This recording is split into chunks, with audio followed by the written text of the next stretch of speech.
dearly. Deer has pneumonia, and I actually think something is going around because I had that as well a couple weeks ago. I was sick for like 2 weeks. It was truly terrible.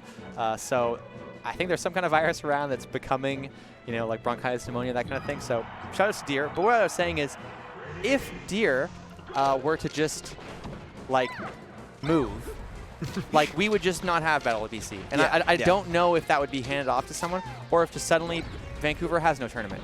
And so, you know, again, support your TOs and be grateful for like when these events happen because, you know, your city just might not have anything else. And I think Portland, really, really cool city so far from what I've seen. I'd love for this to continue. I'd love to kind of be a part of it as well. So really cool that it's happening.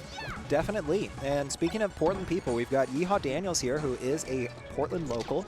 I believe number 4 on the Portland PR, and I think number 7 in Oregon on the Oregon PR. So definitely, I think, a favorite here, going up against RubiconMarie. It kind of feels like this is the Portland special, apparently, or at least major upset special. It's our 3rd one. Yeah, we have just been getting non-stop Falco Peach action all day, and really good shorten from YeehawDaniels. We saw Yeehaw kind of have an unfortunate match against Man Ray, yeah, and kind of like did some impressive stuff, but just sort of struggled against the Ganondorf. And in many ways, this is kind of not a similar matchup, but like kind of you're going to run into a similar problem where you need to play really clean. Even more so because, like, at least against Ganon, you can kind of punish him really aggressively. You're not going to get the same kind of conversions against Peach, or against good Peach at least, that you would. So you really got to be on your kind of A game. How'd you get off ledge? Punish, roll from the corner. All things to watch out. Peach player might be punishing later. Like the float into the down smash. Yeah, RubiconMarie doing a good job at just kind of keeping things close, even when Yeehaw's been able to get a lead, finding the opportunities to get some punishes. Oh, the get-up attack edge guard there. Oh, very rare on-stage get-up attack to edge guard. Yeah, definitely. Huge down smash. Wanted the roll instead. YeehawDaniels has to be careful here not to cross the Rubicon. Careful going into Carthage. I think that's right. I don't know. I actually don't know what a Rubicon is. It's a river. It was I think a key river in, I want to say a Napoleon battle, but I'm probably wrong. It's probably something. Gotcha. I've got a friend that does a lot of improv, and he said that the worst intro line that people ever suggested for any show was Rubicon. I thought you said Boobicon. And that's just what I think of when I think of Rubicon. So, you know, now you get to think of that too. Cursed. Oh, wow. YeehawDaniels able to actually get back on there. One little moonwalk from the Peach there. One of the things I said in the Yeehaw set previously that you want to be watching out for whenever you're playing against a Falco is punishing double laser off ledge. Yeah. And Yeehaw in that set kind of had not the cleanest ledge game, and we're seeing that again here. And it is really important. See it? There it is again. Oh. Really, really important to kind of polish that up. I like the wavelength platform there, but because if you do it too much, it's just Falco's so brittle, you know? That should do it. That Nair going to put RubiconMarie in a good position, but unable to actually hit the edge guard. And now this is a bit of a scrap here, and this is where nerves can really come into play here. You almost won the set. What happens now? This is also, I think, where Peach can become a lot more powerful because the strength of her moves, just being able to hit so hard, being able to trade. Like these really clean hitboxes like Nair can really, really kind of swing things in Rubicon's favor. YeehawDaniels, gonna take a second here, I think, just take a deep breath, say, I got this. RubiconMarie, probably likewise, gonna have to take a deep breath and say, okay. I don't know RubiconMarie's region, if they're local to Portland or are traveling here, but you know, if they are local, being able to take a game off an Oregon PR player is a huge accomplishment. Yeah, no, it's definitely rough too there, like seeing how that just played out. Losing a stock so early, obviously never going to be good. One of the things that actually kind of, I think, set up the situation, and it's kind of nice down there, really, really good awareness. One of the things that kind of like you want to be watching for if you're a Peach player against Falco is there is early percent pillar combos, you'll see them go for an up tilt, and the up tilt does not work. Like, it is not a true combo. Oh, so Daniels kind of cooking, though. Yeah, like what we just saw there where it was like down air up tilt, that works at that percentage, but at something like, say, 20, you'll see Falcos go for it, and it does not work. It is something that the Peach can regularly punish, and a smart Falco will instead go, there is no combo here, I'm going to try to like get the position and try to punish whatever they do. So that's kind of like usually the sort of like litmus test for like, does this Falco know what they're doing? Are they kind of spamming the up tilt a little bit in the pillar situations too frequently? And I do like YeehawDaniels doing a good job at knowing when Peach is in this really poor, disadvantageous, ledge situation of just saying, I'm just going to wait. What are you going to do? You're going to land on stage? I'll back you, right? And, now, that's a great point, because I was mentioning earlier about how, like, Peach has these very, very clear weaknesses when we were talking about top platform.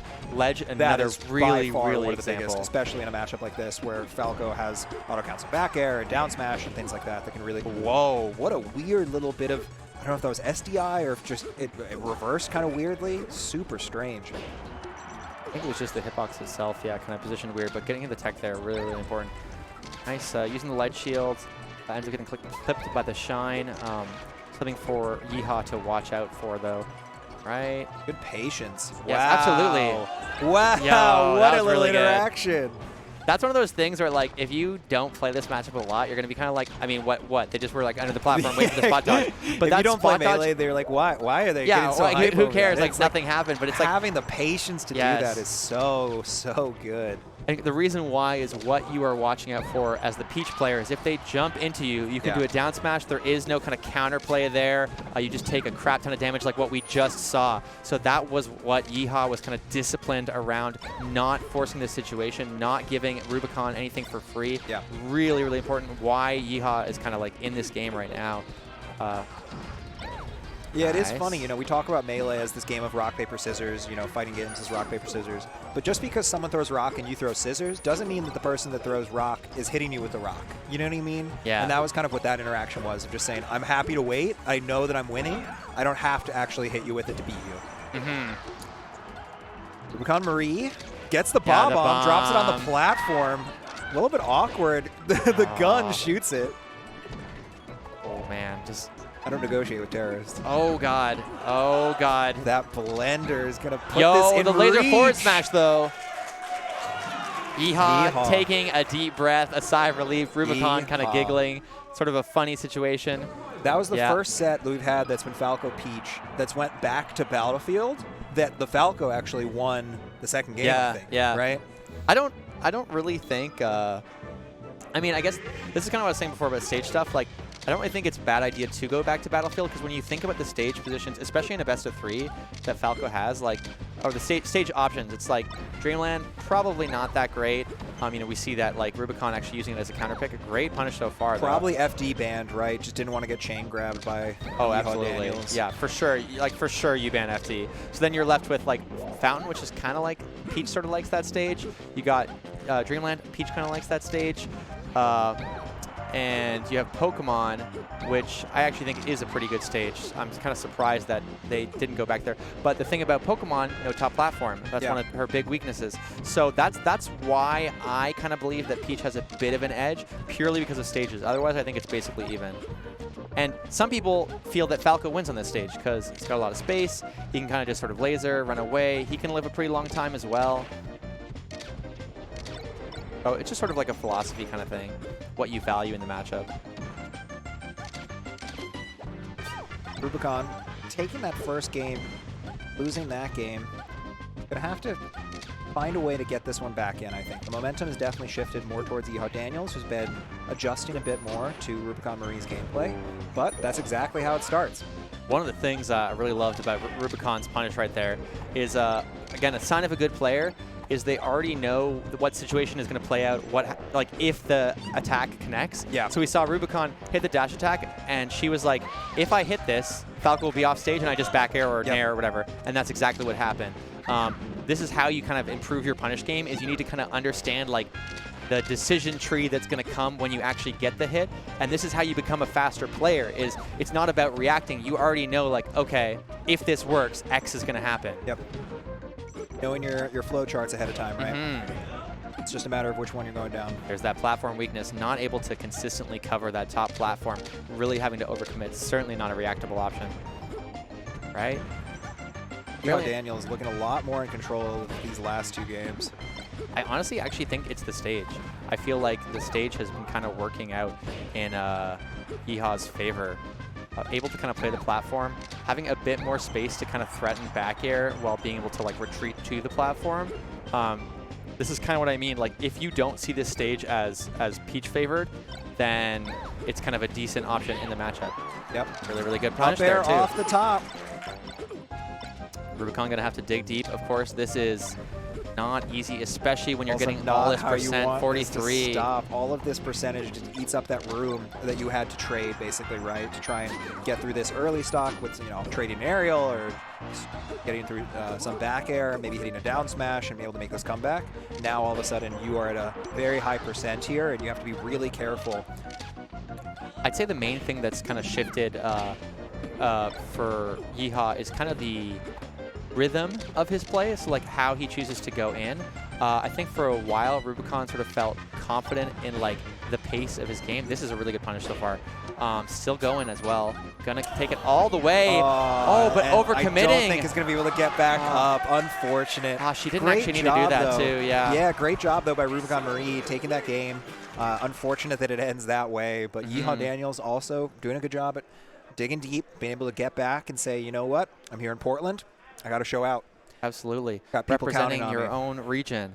Yeah, no, I think one of the things I was saying earlier, just like the rhythm of play, Falco in particular is a character where like very often you can kind of break down his neutral approach into like laser, and then what does he do after? So like the cliche Falco